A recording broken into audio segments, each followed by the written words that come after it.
Oi gente, tudo bem? Aqui quem fala é a doutora Maria Fernanda. A gente está fazendo o estudo desse livro juntos, de Acupuntura e Medicina Integrativa, do Dr. Mário Sérgio Rossi Vieira. E hoje a gente vai continuar lendo o livro que fala sobre as duas partes, comunicação biológica e depois ferramentas do trabalho. Fala sobre a aplicação da acupuntura aqui no mundo ocidental. Vamos lá. Independentemente da forma como os chineses na antiguidade postularam teorias e mecanismos de ação da MTC, é considerada uma genialidade a descoberta por eles da existência de inter-relações entre as diferentes partes do corpo humano, entre a superfície e os órgãos internos e entre a própria superfície corpórea, e também a possibilidade de influenciar a comunicação biológica, bioinformação, envolvida nessas relações por meio de técnicas de estimulação mecânica e térmica, acupuntura e moxa-pustão. O objetivo primordial dessas intervenções é modular a transmissão da informação orgânica, induzindo o corpo a maximizar os mecanismos inatos de autocura e equilíbrio. O corpo humano pode ser comparado a um complexo mecanismo autorregulatório que tende geneticamente ao equilíbrio constante de suas funções. Isso ocorre, sobretudo, pela integração dos múltiplos sistemas: nervoso central, nervoso periférico, autonômico, endocrinológico, imunológico e circulatório, que estão interligados mutuamente e influenciam uns aos outros na adaptação fisiológica e na homeostase. Diferentes sinais mecânicos, elétricos, bioquímicos, hormonais promovem a bioinformação e integram nosso corpo em uma intrincada rede de comunicação. Existe um constante reajuste das funções corporais ativadas por um conjunto de incontáveis biofeedbacks, estímulos de retroalimentação biológica que sinalizam em múltiplos níveis e direcionam o organismo para o equilíbrio. Essa teia automática de controle interno corporal troca informações também com o meio externo por meio dos receptores sensoriais presentes na superfície corporal. Muitas áreas tornam-se sensíveis à palpação e são zonas reflexas dos órgãos internos ou de áreas distantes da superfície corporal. Essas regiões reflexas expressam condições patológicas de áreas distantes, mostrando-se sensibilizadas pelos distúrbios que ocorrem em outro ponto do organismo. Embora ainda não entendamos por completo como a acupuntura influencia os padrões de homeostase corporal e como esses padrões são interligados e ajustados, já evoluímos bastante nessa compreensão da ótica do conhecimento científico ocidental. Alguns efeitos da acupuntura também podem ser explicados de acordo com conceitos da neurofisiologia, neurobioquímica, endocrinologia, imunologia, ciências desconhecidas pelos antigos médicos chineses.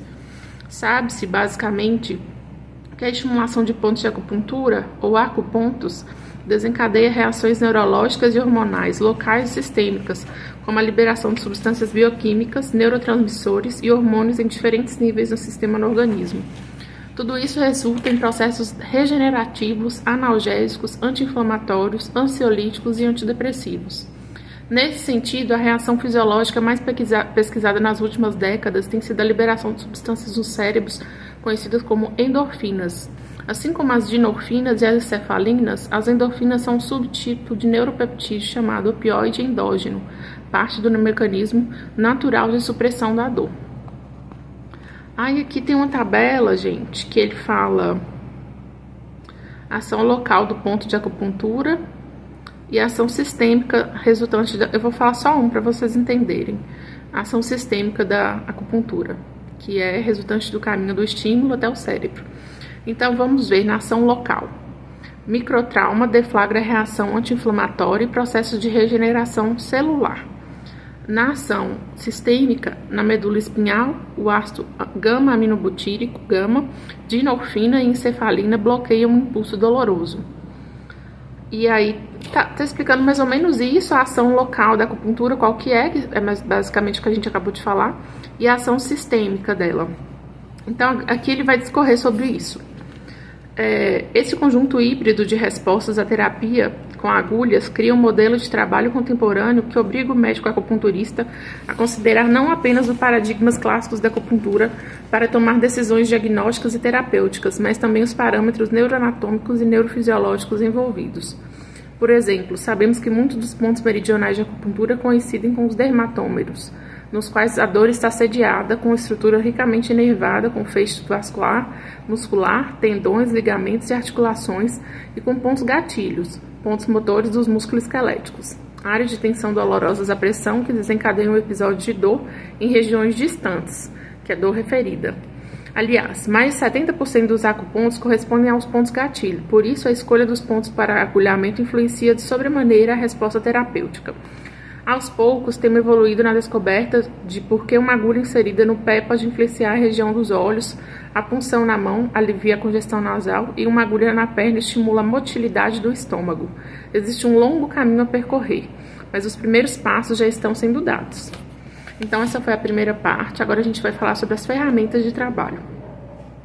Agulhas feitas de lascas de ossos, espinhas de peixe, espinhos de planta e farpas de bambu ficaram no passado. Ainda bem. A evolução milenar das ferramentas de trabalho da acupuntura passou pelo uso de metais como bronze, prata e ouro, até chegar no mais moderno aço inoxidável, descartável. Nos tempos clássicos da MTC, eram utilizados 9 tipos de agulha, cada uma com uma função específica. Atualmente, encontramos agulhas com uma variedade muito grande de comprimento, entre 20 e 60 milímetros e espessura, 0,12 e 0,3 milímetros. Sua inserção é simples, mas requer prática. Devo confessar que a experiência adquirida na área da fisiatria com treinamentos em procedimentos que utilizavam agulhas, já no início da década de 90, como técnicas variadas de infiltração e agulhamento a seco, facilitou muito a construção do arsenal de técnicas que utilizo hoje. Existem técnicas para inserir agulhas em ângulos e profundidades diferentes. A profundidade varia de acordo com a localização do ponto de acupuntura, assim como as características físicas e condições gerais do paciente. Métodos e manobras de estimulação podem ser aplicados às agulhas que permanecem retidas no local por 20 a 40 minutos. Vale lembrar que o agulhamento dos acupontos gera sensações variadas. Em alguns casos, há ausência de dor, em outros, sente-se radiação, peso, choque leve e dor discreta. As sensações variam conforme os tecidos nas quais estão sendo inseridas e a sensibilização periférica do acuponto, que depende dos tipos de doença ou processo patológico. A maioria dos pacientes sente-se confortável com a estimulação. Naqueles que nunca fizeram acupuntura, costumam iniciar com estimulações mais leves, superficiais, e à medida que vão se acostumando, ficando mais à vontade com o método, quando necessário, aumentam aos poucos a intensidade da estimulação. Estimulações mais fortes não levam necessariamente a melhores resultados, ou seja, a acupuntura que leva à forte sensação de Deki, que é o agulhamento, não configura por si só um processo eficaz. A diferença se dá na combinação correta dos pontos e na estimulação exata para a necessidade de cada caso.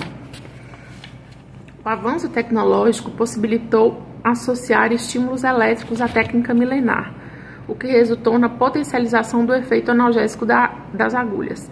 A chamada eletroacupuntura, que acopla eletrodos às agulhas, do modo que é praticada hoje, foi utilizada pela primeira vez na França em 1970 pelo acupunturista Roger de Lafoué. A modalidade é indicada sobretudo para dores musculoesqueléticas e pós-operatórias.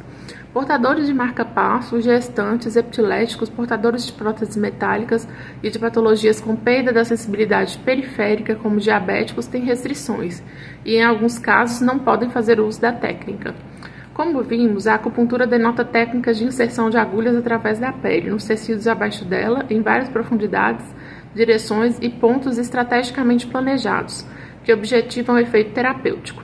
Embora a definição de acupuntura se refira à agulha como necessária, somente isso não é suficiente. Assim como o bisturi não nos dá uma definição adequada do que é cirurgia.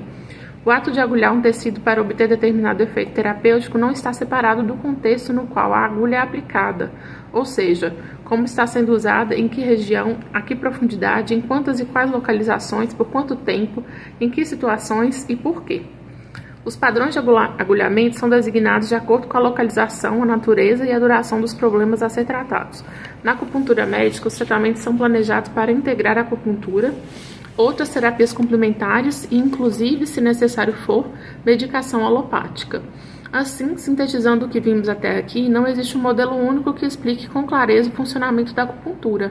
O estímulo das agulhas é uma leve indução mecânico-eletroenergética que atua nas dimensões físicas e sutil do organismo, induzindo o sistema à homeostase.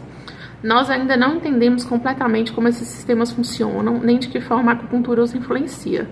Na prática, observamos que, de algum modo, o organismo reconhece esses sinais e reage de modo autorregulatório, facilitando os processos de reparação e de regeneração. Os médicos com formação ocidental buscam entender os efeitos biológicos da técnica e os modos e condições de obter o melhor efeito, se a técnica deve ser usada isoladamente ou em combinação com outras modalidades de tratamento, e, sobretudo, como integrá-la com bom senso e eficiência ao arsenal médico contemporâneo. Além disso, procuram descobrir falhas no conhecimento já existente e as direções para pesquisas futuras. Aí aqui ele vai mostrar os pontos de acupuntura.